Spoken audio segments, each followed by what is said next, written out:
እኔ የሚለው ማለት ነው ዳኒና ሜሪ አንቺ ሩታ ሁሉም ሰው የመጣሽ የራሱን ሀሳብ የራሱን ሚዲያ ለማሳደግ ብሎ የራሱን ሀሳብ አምጥቶ አንቺን ሊያስጨንቅ ለምንድን ነው?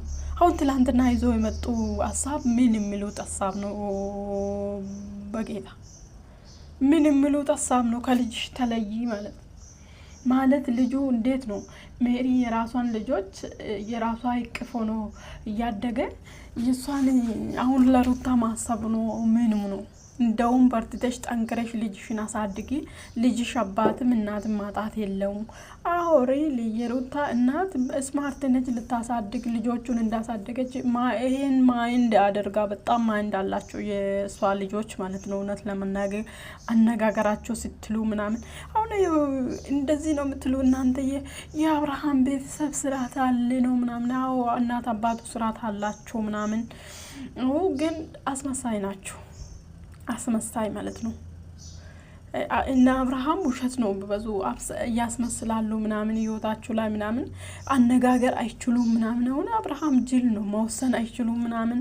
ቡዜ ትንሽ ቡዜ ያው ውጭም ኖራች ትልቅም ነች ቡዜ በደንብ ትናገራለች እንጂ የሩታ ቤተሰብ ግን በጣም ንግግራቸው በጣም ስማርት የሆነ ነው። የተማረ ንግግር በቃ ስማርት ካፋቸው የሚወጡ በጣም እንትን ያለ በቃ ሰውን ቀጥ ብለው እንትን የሚያደርግ አመላለሳቸው ምናምን በቃ ደስ ይላል። እንደዛ ታሳድጋለች። አው ግን ልጅ ከእናት መለየት የለም፣ እናትም አባትም ማጣት የለም። ምክንያቱም ጫና በጣም ይከብዳል። እንዴት ነው እናት ማጣት ያለ? እናት አጣችሁ ያደጋችሁ የለም። የእናት እኔ አሁን አያቴ ጋር ነው አደግኩት። በ6 ወር ነው አስባችኋል። በ6 ወር ነው ከእናት ተለይቼ ሀያት ያሳደገችኝ። እናቴን አሁን ምንም አትመስለኝም፣ ምንም ማለት ነው። እንደ ሰው አስብላታለሁ። እንደ ሰው ዝም ብላችሁ ሰው እንደምታስቡ አይታችኋል። እንደዛ አስባለሁ እንጂ ለእናቴ ምንም ርህራሄ የለኝም እኔ። ምክንያቱም የእናትነት ስሜት አይገባም ማለት ነው፣ አይገባም። ምክንያቱም እኔ እንደ እናቴ የሚያያት ሀያቴ ስለሆነ ለእናቴ እንደ እናት አላስባትም ማለት ነው፣ እንደ ሂት ነው የሚያስባት።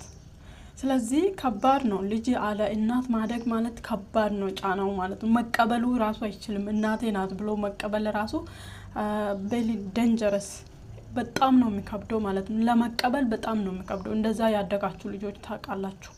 እናቱን እንደ እናት መቀበል በጣም ነው የሚከብደው። በተለይ ሳያቅ ምናምን ከተለዩ በጣም ነው የሚከብደው። እንደዛ እኔ ይከብደኛል ማለት ነው። ስለዚህ እንደዚህ አይነት ምክር መስጠታችሁ ራሱ በጣም ጅልነት ነው። እናንተ የራሳችሁን ሶሻል ሚዲያ ለማንቀሳቀስ ብላችሁ ያለውና የሆነና ሀሳብ ልጅቷ ላይ መጣችሁ ጫና ትፈጠሩበት። እንዴት ማስናናት ከሆነ ትደርሳለች። አንድ ሰራተኛ ቀጥራ ልትሰራ ልትስናና ትችላለች። እየሰራችም ነው ደግሞ ዩቲዩብ የራሷ ላይ ጅል ነች ሩታ። የራሷ ላይ አትሰራም። በቃ ለሰው ነው የምታንቀሳቅሰው። ቲቶ የሄደ ወንድ ነው። ሩታ እኮ 300,000 ወጥራ ገብታለች። በቃ ከአብርሃም ተለይቻለሁ ወረቀቱን ቀድጃለሁ ካለች በኋላ ወጥራ በራሷ ላይ ብትሰራ ኑሮ 300,000 ትገባለች። ሰው ምራራታል። ስለዚህ የራሷን ቻናል ትታ የሱን ቻናል ነው የምታንቀሳቅሰው። ትቶት የሄደ ወንድ ማለት ነው ለሌላ ሴት ነገ ህይወቱ የምኖርበት። ያው እንደዛ ያደረገችም ምክንያት ወይ ደግሞ የዋነች ታስታውቃለች። ሩታ ምላስ ብቻ ነች እንጂ በተለይ ተናጋሪ ሰዎች ምንም የላቸውም።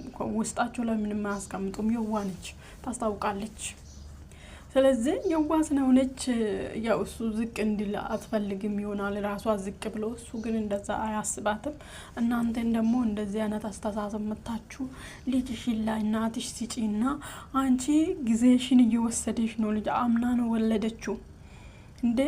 አንድ ሴት ልጅ በረከት ነው ልጅ መውለድ። ጊዜውን ገደለኝ ማለት ምን ማለት ነው? ገና ልጅ ነች፣ ትደርሳለች። ልጁ 1 አመት ብታደርስ ራሱ እየሰራች ነው፣ ትደርሳለች። አሁን ደግሞ ልጁ ጦንጦ ምግብ ምናምን ከጀመረ ለሰራተኛ ሳታ ደህና ሰራተኛ አምጥታ ለሰራተኛ ሳታ ማንኛውም የመንግስት ሰራተኛ ላይ አምኖ ነው ስራ መስራ እሷን መስራት ትችላለች። እንደዚህ አይነት አስተሳሰብ ማምጣታችሁ ራሱ ደግሞ ሌላ ኢሹ እንድነሳ ነው። አብርሃም ደግሞ በዚህ እንዴት ልጄን ለእናት ልትሰጣት ነው ብሎ ነገር ያነሳል ማለት ነው። እንደዚህ አስቦ ነው እንጂ ለሩታ አስቦ አይደለም። ለራሳቸው ፎሎወር ለመጨመር ለማንቀሳቀስ። ከዚህ አንቺ ንቂ፣ በራስሽ አሰሪም እነሱ ሀሳብ ውስጥ አትመላለሽ። አንቺ ደግሞ